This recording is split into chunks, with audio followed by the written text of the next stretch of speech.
Good afternoon, and thank you for joining our live talk with STEM Ambassador Jen. She is the Education Manager at the Manta Trust, which is a charity leading global manta and devil ray research and conservation, if you didn't know. So today, in celebration of World Manta Day, Jen will take us on an incredible journey into the world of manta and devil rays, why they matter, and what's being done to protect them. Feel free to post your questions in the chat or detail your school, and we'll try and give you a shout out a bit later. And Jen will answer as many as she can at the end of our talk. So now let's get started. Good afternoon, Jen. Good afternoon, Lisa, and good afternoon to all of you in your schools watching this today as well.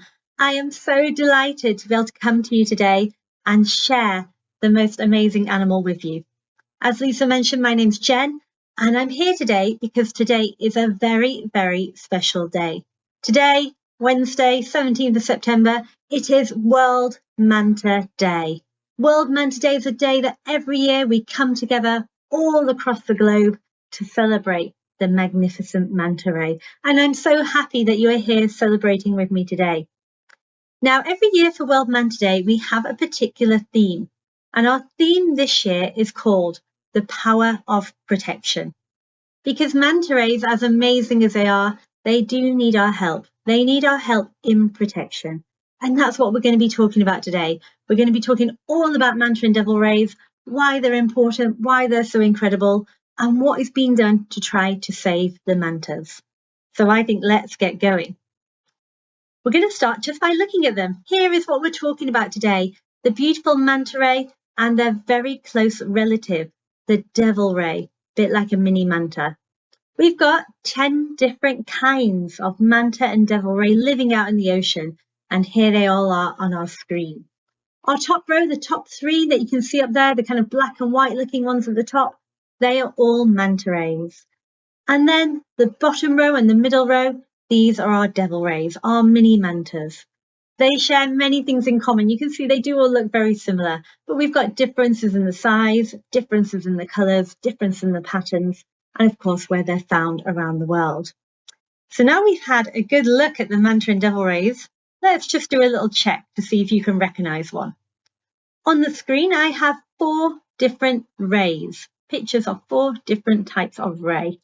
Only one of these is a manta ray. Can you work out which one? Have a look for 10 seconds and then I'll get you to do a vote in your classrooms.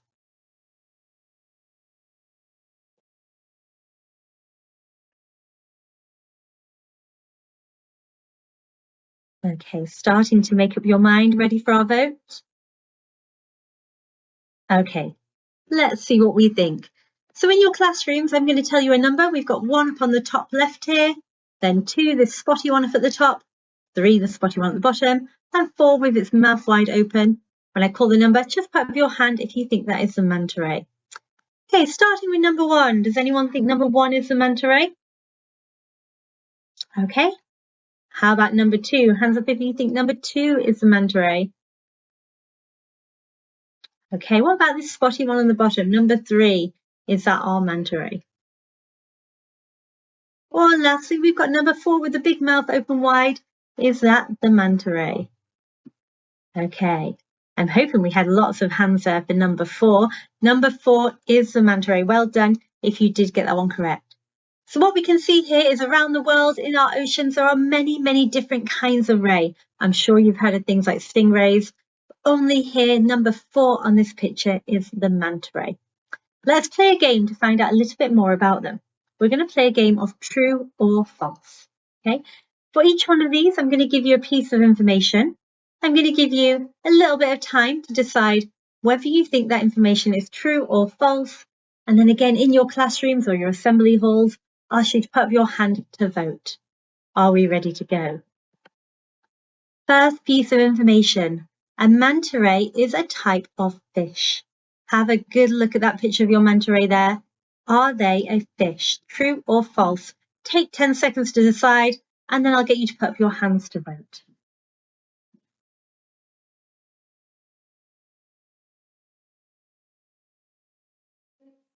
Okay, have you decided?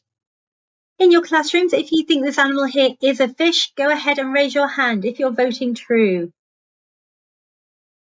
Okay. And then if you think it's not a fish, if you think this is false, raise your hand now. Okay. Well, for this one, if you said true, I'm giving you that round of applause. I'm saying very, very well done.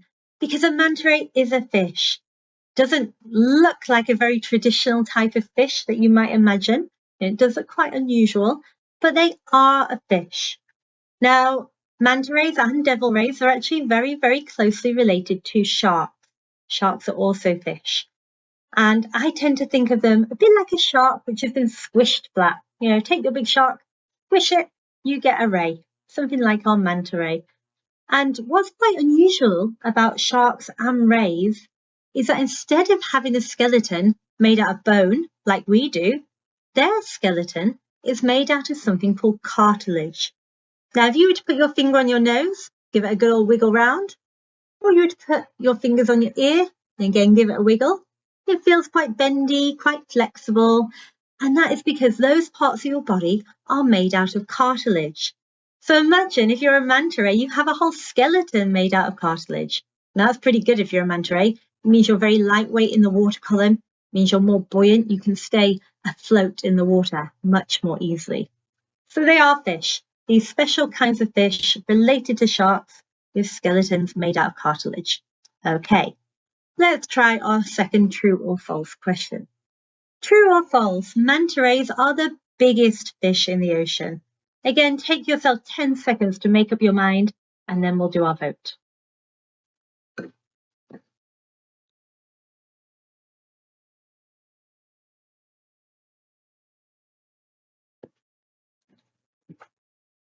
Okay, have you made up your mind? Let's do our vote. Hands up if you're going true. They are the biggest fish in the ocean. Okay, but if you think that's not true, you're going false. Hands up now. Okay, well, I'm going to say that this one is false. Manta rays are very large, but they are not the biggest fish in the ocean.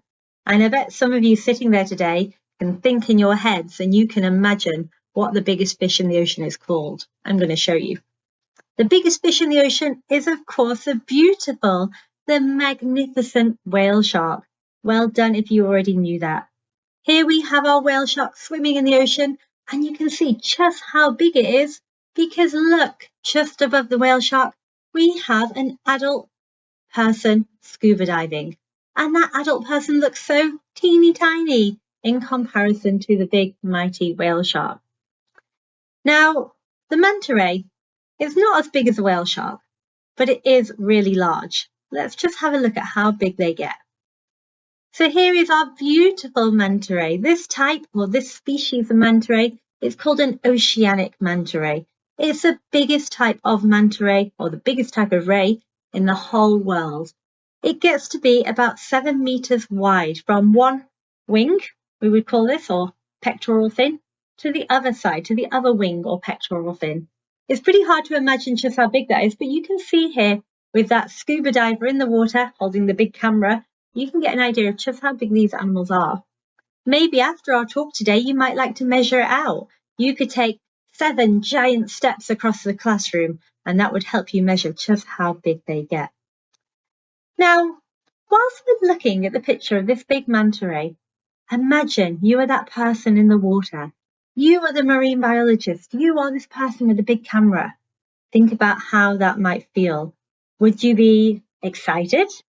Would you be a little bit scared or a little bit nervous? Would you be a bit worried? It's pretty normal for people to feel a little bit scared or worried because these animals are very large. But they actually can't hurt you at all. They're not a stingray. They do not have the ability to sting you like a stingray would. They don't have proper teeth like we do. They can't bite you. They really can't hurt you at all. They are the gentle giants of the ocean. Really lovely animals. Often they do come close, but gentle giants. Now, even though they are so big, they really love to eat the teeniest, tiniest animals in the ocean. And we're going to come back to that a little bit later. Okay, let's try another true or false. Manta rays have the biggest brain of any fish. What do you think? Do you think it's true or false? Do they have the biggest brain of any fish? I'll give you 10 seconds to decide.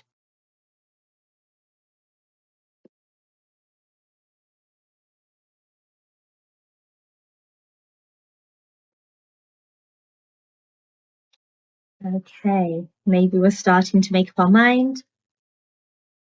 Let's do our vote.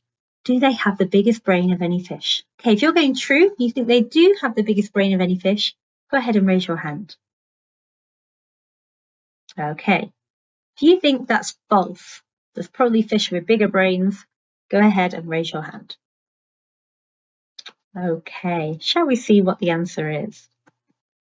They do have the biggest brain of any fish. Well done if you went for true. Although they're not quite the biggest fish in the ocean, they do have the biggest brain relative to their body size of all the fish. And actually, we think their brain probably has a bit more in common with the mammals, things like dolphins, than with other fish. And we think that for a fish, they're really probably quite smart. They're quite intelligent. They show lots of signs of being quite smart. They've got this big brain. They also show lots of really amazing behaviors, both towards other manta rays, maybe in the way that they find their food, but also towards other animals, even towards us, towards humans. Here we've got a scuba diver in the water. You can see a scuba diver has a big tank on their back full of air, helping them to breathe under the water. And you can see this manta ray coming towards the scuba diver. This happens pretty frequently. Manta rays and devil rays, they are often quite curious by people in the water. They often choose to come closer, maybe circle around you. A lot of scuba divers say, I was in the water with a manta ray and it came and it really looked at me in the eye and really, seemed to be working out what I was all about. So they show lots of curiosity. We do think they're very smart for a fish. Okay, let's try another one. True or false? Manta rays can jump fully out of the water.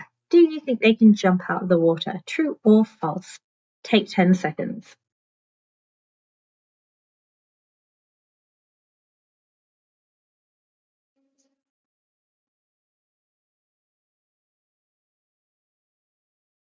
Okay, have you made up your mind? Let's do our vote. Do you think they can jump out of the water? You think it's true? Go ahead and raise your hand. Okay.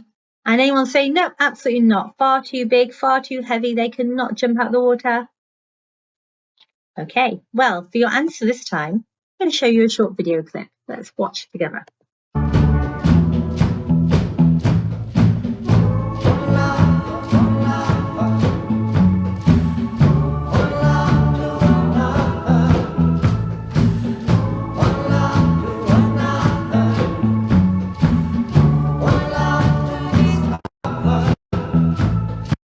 Well, there we have it. We have our proof. That was true. Manta rays can jump fully out of the water.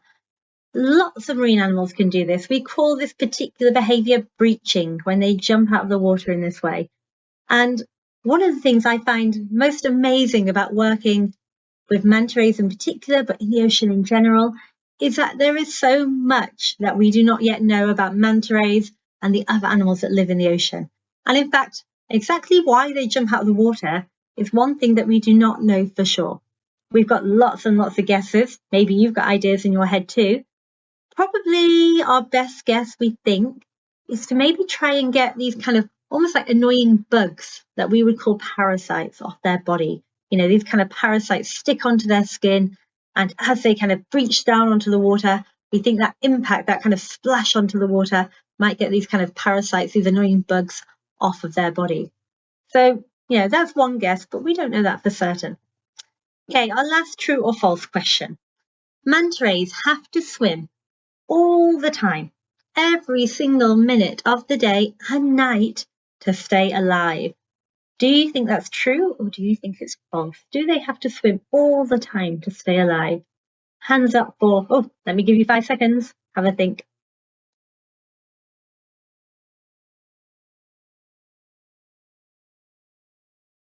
Okay, let's have our vote. Hands up for true. Do they have to swim all the time? Hands up for true. Okay, lovely. And hands up if you say no, false. Okay. Well, this is our last one, and I'm giving a big round of applause this time if you said true. Because they do have to swim all the time, every minute of the day and night to stay alive. And I just find that absolutely amazing. You know, I love going to bed in the evening, getting a good 8 hours sleep at night. But if I were a manta ray, I would not be able to do that. I would need to be awake and moving. The reason is because that is how they breathe. In order to breathe, they need to be able to move forward into the water to pass water full of oxygen that they breathe over a part of their body called the gills. And if they stop moving, that water full of oxygen is not getting into their body and it's not going to pass over the gills, which is how they breathe. Because they're fish, they can of course breathe underwater, but they do need to be able to move forward in order to do that. Some other animals need to do that as well. If you ever go to an aquarium and you walk through the shark tank, have a look at all those sharks. Some of them will just be laying on the bottom of the tank, on this kind of seabed or the tank bed. They do not need to do this. But others, they will be moving all the time. They'll be constantly swimming. And that is because just like our manta ray here, they must swim all the time in order to breathe. A pretty unusual way to live, not something we are very familiar with.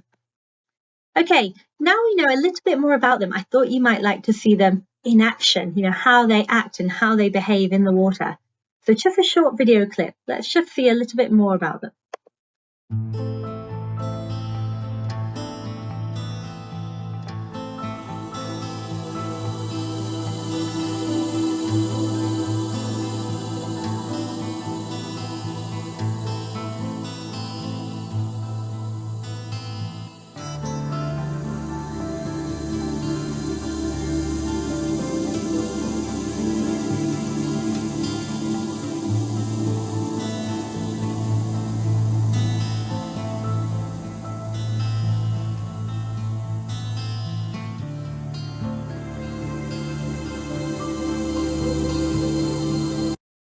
Okay, a nice place to stop it, because what we see here so far is that, well, sometimes manta rays do live on their own, but occasionally for some types of manta rays, they do come together in these really, really large groups, particularly to feed, to find their food. Now, whilst we're paused here, have a good look at this animal and particularly look at the colour of the animal. It's kind of mostly this grey type colour with some white patches on it on the top and white underneath. But sometimes we do see manta rays that look a little bit different. Let me show you. Okay, so here we have a manta ray that's particularly pale. We do occasionally see manta rays that are almost entirely white. Sometimes we see the opposite. We see manta rays that are almost entirely black. But there's one very, very special manta ray, and he is pretty unusual because, as far as we know, he is the world's only pink manta ray. And I promise you, this is not a joke. I've not made him up. He is a real life manta ray living near Australia, and his name is Inspector Clouseau. So again, if you want to find out more about manta rays after our talk today, go onto the internet, maybe with your friends or family or teacher, and look up the pink manta ray and see if you can find out more about him. He's pretty cool. Okay, one more question for you, and I may have given the answer away for this one a little bit, but I wonder if you can work out what they might like to eat. So we've got 3 options. If you vote for option number 1, I'm going to circle it with my arrow up in here in the top left. That means that you're going to tell me that you think they eat really, really large fish like sharks. We've got a great white shark there in the photo. If you vote for this big picture on the right, number 2, this means you're going to tell me that you think manta rays like to eat the tiniest animals in the ocean, the plankton. Or if you vote for number 3, maybe they like to eat kind of small to medium-sized fish. Okay, so again, take 10 seconds, make up your mind, then we're going to do our vote. What do they like to eat?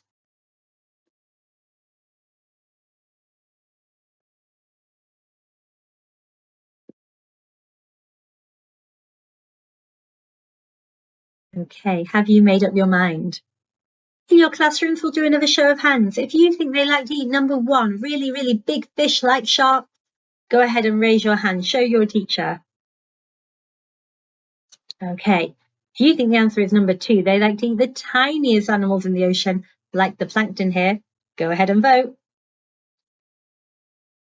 Or if you think number 3, maybe kind of small to medium-sized fish, again, go ahead and raise your hand. Well, Does depend a little bit on the type of manta or devil ray, but generally the favourite food of manta rays is number 2, the plankton, the tiniest animals in the ocean. And plankton really are so small that you can barely see them most of the time using your naked eye.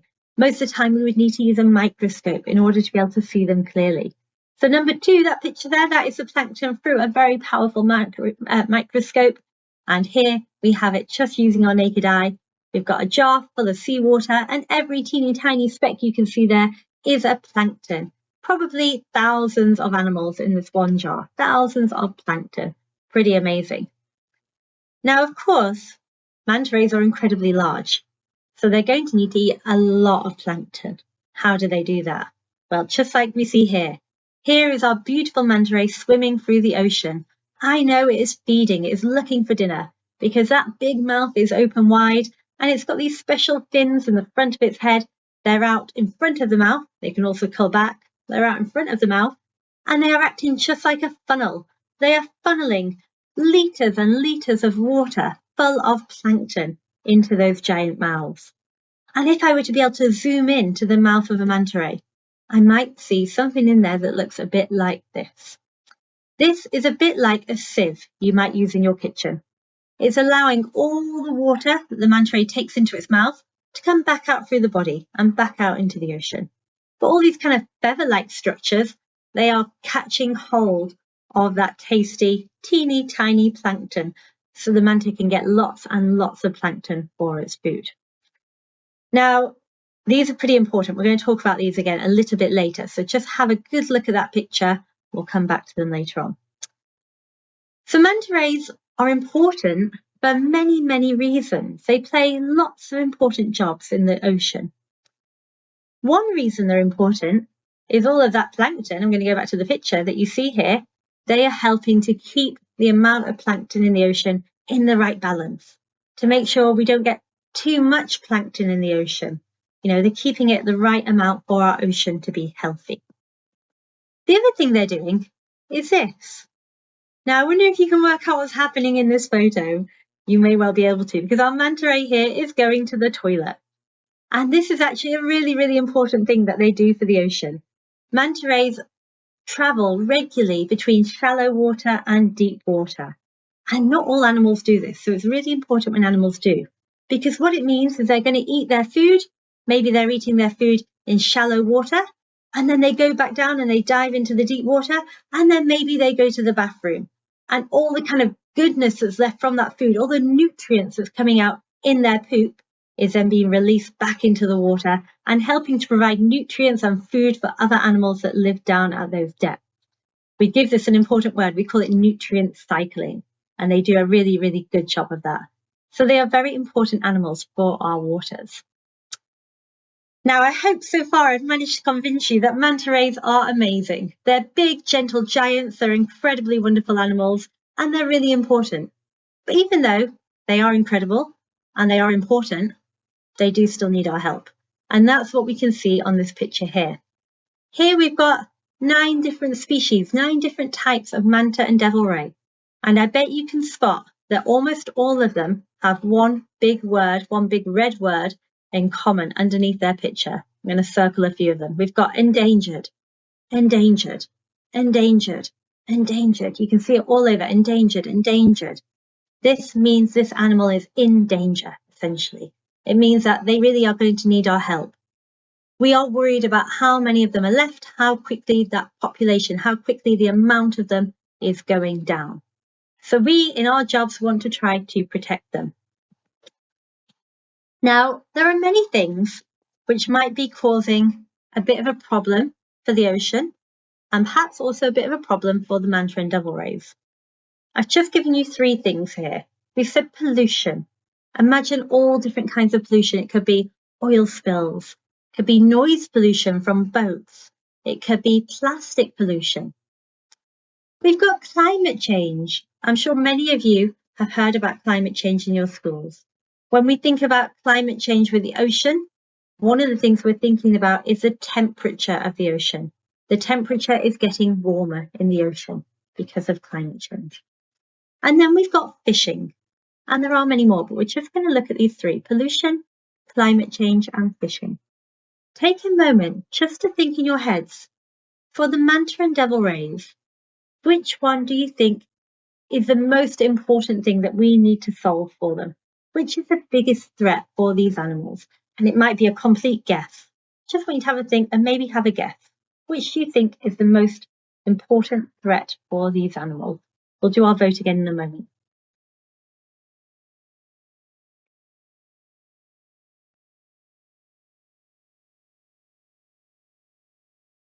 Okay, have you made up your mind? Let's do a vote. If you think the biggest problem for manta and devil rays might be pollution, maybe oil spills, noise pollution, plastic pollution, go ahead and raise your hand. Okay. Do you think the biggest threat, the biggest thing we need to try and fix for them is climate change? The ocean is getting warmer. Go ahead and raise your hand. Okay. What about fishing? Could fishing be the biggest threat? If so, go ahead and raise your hand. Okay. Well done for having a guess. Let's go through these and have a look at each one. So here we've got a picture of some pollution. In this case, we do have rubbish floating here in the water. We're showing plastic pollution. We haven't got a manta in the photo. Instead, we've got our beautiful, biggest fish in the ocean, the whale shark. And we are a little bit worried about things like plastic pollution and how it might impact things like whale sharks and manta rays. Plastic, it doesn't ever really go away. It just breaks down into tinier and tinier and tinier bits. And just like whale sharks and manta rays take in teeny tiny bits of plankton, it is entirely possible that they're also taking in teeny tiny bits of plastic. And we probably yet do not fully understand what impact that might have on them. So that is a little bit of a worry, but it is not yet our biggest worry.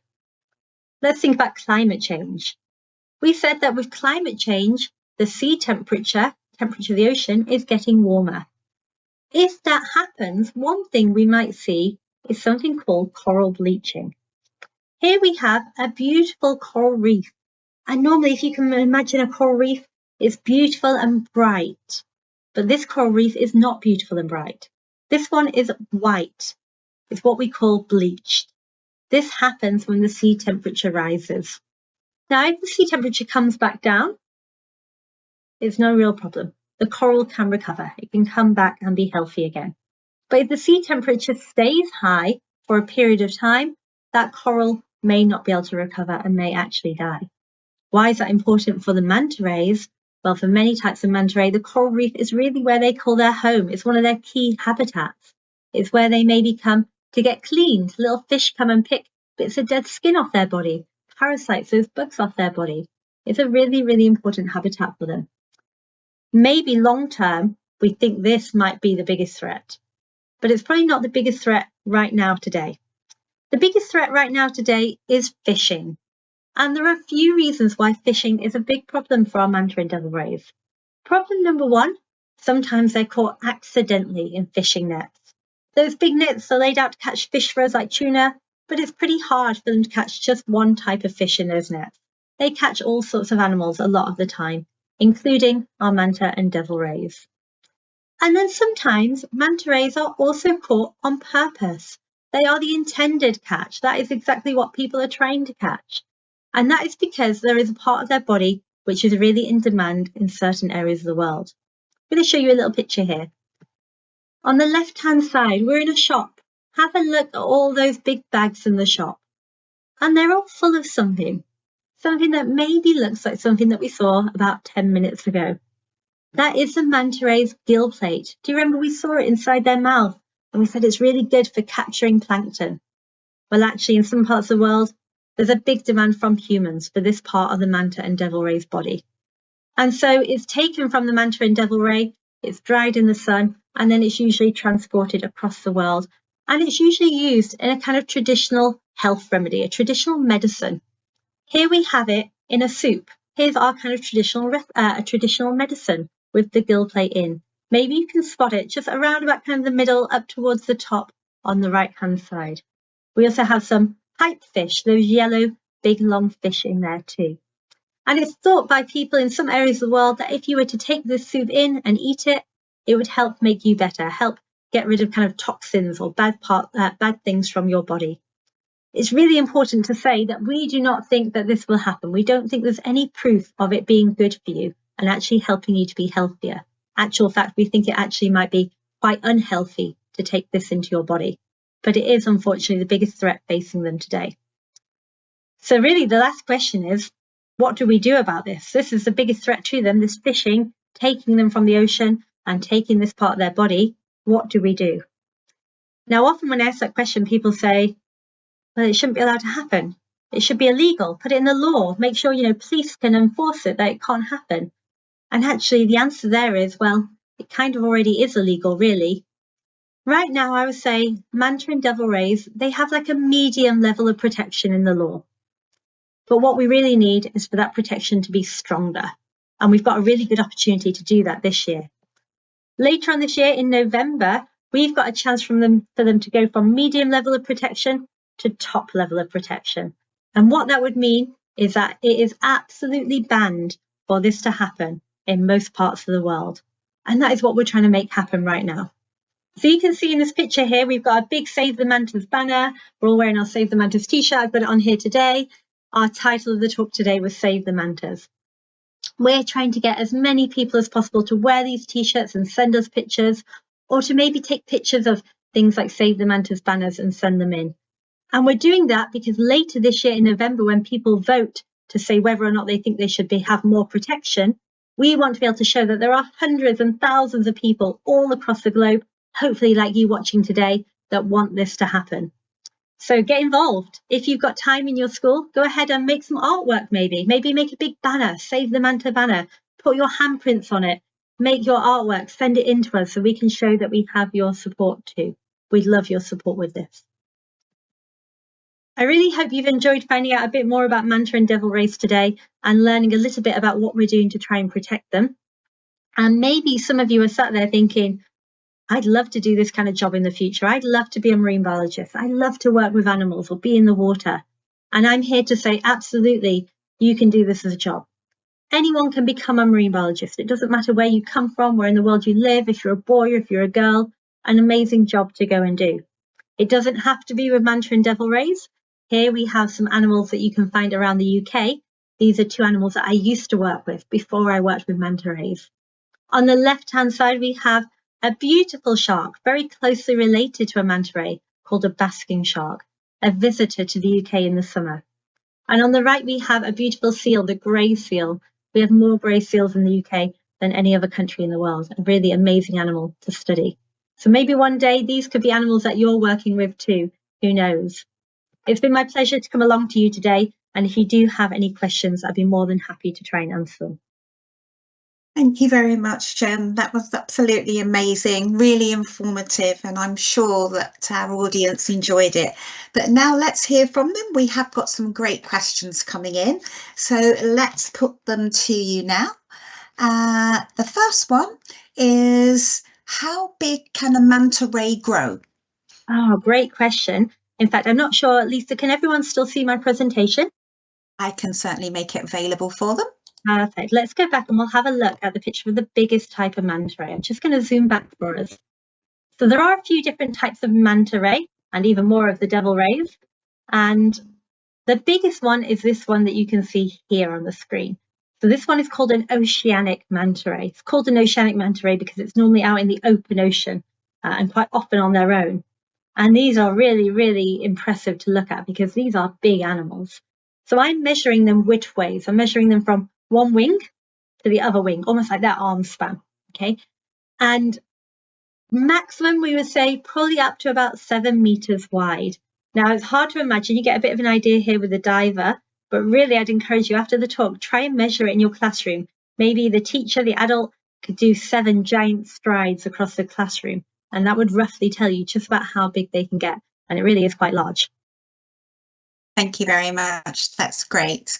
We have another question here is, have you ever swum with a manta ray, Jen?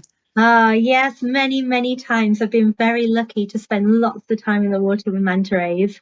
And in fact, just this summer, a month or two ago, I'm going to show you again another picture. I was lucky enough to see for the first time a particular type of devil ray. This one that I'm just circling with my cursor. kind of in the middle on the left-hand side. Looks a bit kind of greeny, which is quite unusual. And this is called a sickle-fin devil ray. And it's pretty rare to see sickle-fin devil rays.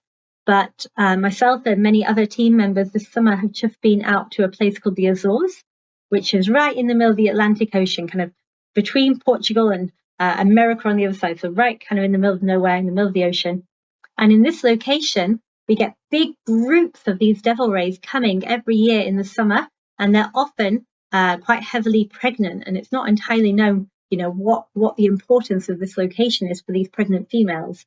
But we had the most amazing encounters with 30, 40 of these devil rays at a time just a couple of months ago. So yeah, I've been very, very lucky to spend time with both manta rays and devil rays. Thank you very much, Jen.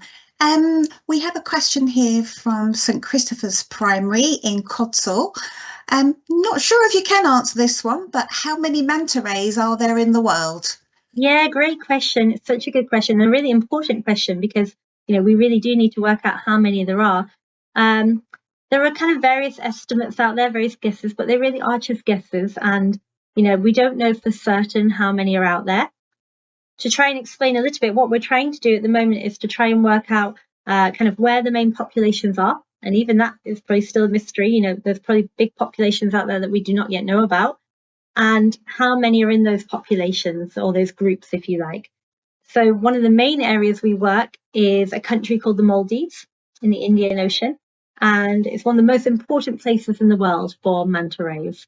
And probably in that area, we've got around about 7,000 individuals or so kind of catalogued, I would say, in our database.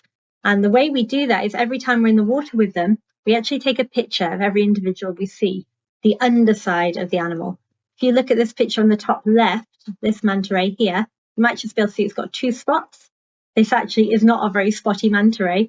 Maybe I can find better ones as I zoom along here. But every individual will have a different spot pattern on their belly, and it's how we tell them apart. You can just about see spots on this one here too. They all look entirely different. And so by taking the photo of their spots and putting them on our computer and saving them, giving them a name, we can start to slowly work out how many there are in different areas, and then eventually, how many there are overall. But, really, we don't have an official number.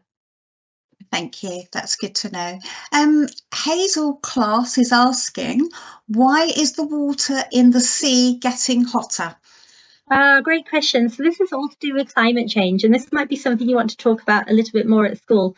But essentially, because we are building up certain types of gases in our atmosphere, it's acting almost like a blanket around the planet, making everything inside the planet warmer, essentially, over time, including the oceans. But that might be a nice topic to talk about a little bit more at school.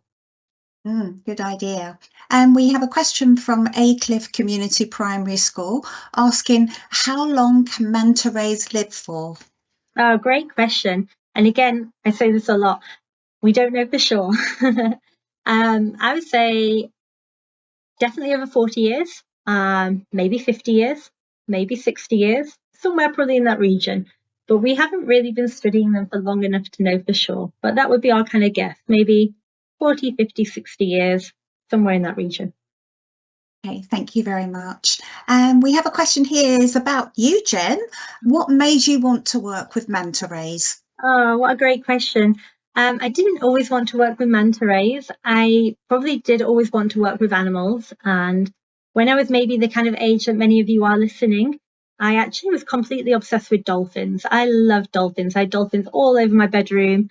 That was just my absolute favorite thing. And as I got older and I went to secondary school or high school, I really fell in love with biology. I just loved biology so much. It was my favorite subject. And as I kind of grew up, it was actually my teachers that really encouraged me to go and maybe go to university, do more studying after school, and to maybe go and study something like biology. And it was at that point I found out that you could go to university, you could do more studies just on how to work with animals, really, research animals and how to protect them. And that's what I did. I went to study zoology.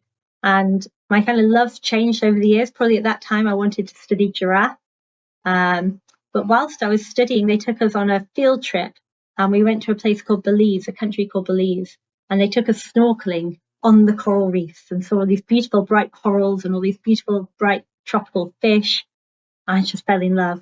And I got a job in an aquarium and fell even more in love with fish and became a scuba diver and just slowly became more and more involved in that world.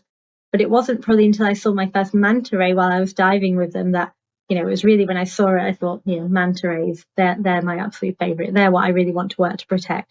And I think that's often the case. When you see a manta ray, they really are just quite special. They really give you this kind of charisma, and everyone that sees them just falls in love with them. Oh, that's really nice to know. Great job. Another question here, sorry, from St Matthew's Primary. Do you know how much plankton a manta ray does eat in a day, especially if they don't go to sleep? You know what, that's a good question, and I do, but I can't remember. I want to say it's something like 5 tons, but I could be entirely wrong. There has been a study, someone has worked that out, and I could probably find out and send a link through to Lisa, through to STEM Learning to distribute if anyone would really like to know. Or have a little look online, you'll probably find it. That would be my guess, but it is a guess because I can't remember the number off the top of my head. But yeah, someone has looked into it and they have tried to figure that out. I'm sure it's a lot. A lot. Yeah, a lot. And you briefly mentioned earlier about if any schools wanted to support Save the Manta, and if they do design anything and they have some photographs, where would you like them to send that to? Is that to yourself, or should we collect them for you? Either would work, yeah, if they could come through to you, or if you were to go onto our website, there's an info@Manta Trust email address that you'll find on there. They could go through to there and they could just be marked for Jen. Either would be absolutely fine. But yeah, please do get involved, do some artwork, send them through to us. We'd love to see them and try and include them in our campaign. So absolutely. That's a great reply. I think what we will do is we will send a link out to the Manta Trust website after this talk to everyone that joined. So thank you for that. And Hazel class are asking, what else can they do to help manta rays? Oh, you could do so many things to help manta rays. One of the most important things for us is always just to have people supporting us, whether it's kind of looking at what we do, sharing it in the classroom. If your school ever want to get involved in fundraising, that's always really important. You could do a sponsored walk for manta rays or a bake sale for manta rays. We welcome things like that all the time. So, if you are wanting to do more, maybe just drop me an email and we can have a chat. But there are always loads of things schools can do to help us out. And again, you can get in touch through the email address on our website. Okay, thank you very much. We do have a few more questions. We've got a few more minutes, so we'll try and whiz through these, obviously about the manta rays. One question we have is, how fast can manta rays swim? Good question. I asked this to our kind of big boss at the Manta Trust a little while ago. And again, my memory is so terrible for numbers, I'm probably going to say it entirely wrong. I'm sure he told me something like maybe 35 miles an hour. I could be wrong because I can never quite remember. So again, there have been various studies trying to look at it. It's not, I would say, 100% known because it depends on, are they swimming at rest? Are they just essentially breathing and resting? Are they swimming feeding? Are they swimming, the male's chasing a female because they want to have babies? It could be all sorts of different types of swimming speed. And then it also probably depends on the type or the species of manta and devil ray. Is it that really big one that we saw before, the oceanic? Is it one of the smaller devil rays? Some of them are very acrobatic and do almost like a lot of somersaults in the water. So actually, it's a question that really probably has a lot of different answers. But, they're fairly speedy. The best way to probably imagine it is if you're in the water with one and you're trying to swim because you want to get the photo underneath them. If they want you to go away, you're not going to catch it. They're quicker than we can go. Wow. And another question we have here from St Peter's Primary. Where do you find the most manta rays? Is there a particular area? Yeah, so so much of this is probably unknown that maybe in the future I'd give you a different answer. But the country I mentioned before, the Maldives, is a really, really important country for manta rays, particularly the reef manta. If I show you again the pictures, if I go back and have a little look at them. So this is the oceanic. This is the biggest species. That's oceanic there too. And then we've got reef manta. This picture on the right-hand side. It's a nice picture here of a reef manta. They're a little bit smaller. So particularly for the reef manta, although we do get oceanics in the Maldives too. So it's a really, really important location. For the really big species that you see there, I go back to that lovely photo, there's a big, what they call super population that was kind of just discovered not that long ago near Ecuador, near Peru, kind of towards the Galapagos kind of way. So these are all important areas, but really for mantas, any kind of tropical or subtropical location, that's really important for them. Thank you very much. And we have another question for you, Jen, about what is the coolest animal that you have seen in the ocean? I'd have to say the manta ray, right? Or the devil rays. I feel like I couldn't say anything else. Aside from the manta and devil rays, I mean, I love the whale shark. Been very, very lucky to see many, many whale sharks in my time, and they never get less surprising with how big and just beautiful they are. And often they do come quite close too. So you really get to see that large size very close to you. So, I am a lover of the big kind of filter feeding animals. The one I showed you right at the end, I'm just going to flick through again, the basking shark, which we can find around the UK in places like Cornwall or the Isle of Man or Scotland in the summer months. I used to work with this animal, also a very large shark, also a filter feeder, meaning it's eating plankton. And, it just looks so unusual, really. This was a really special animal for me too. Okay, well, thank you very much, Jen. And that brings us to the end of this talk today. So thank you everyone for joining us. We hope that you're inspired now to help protect our oceans and their amazing inhabitants. Thanks again to Jen, and hopefully we'll see you again in the future. Goodbye, everyone. Thanks, everyone. Bye-bye.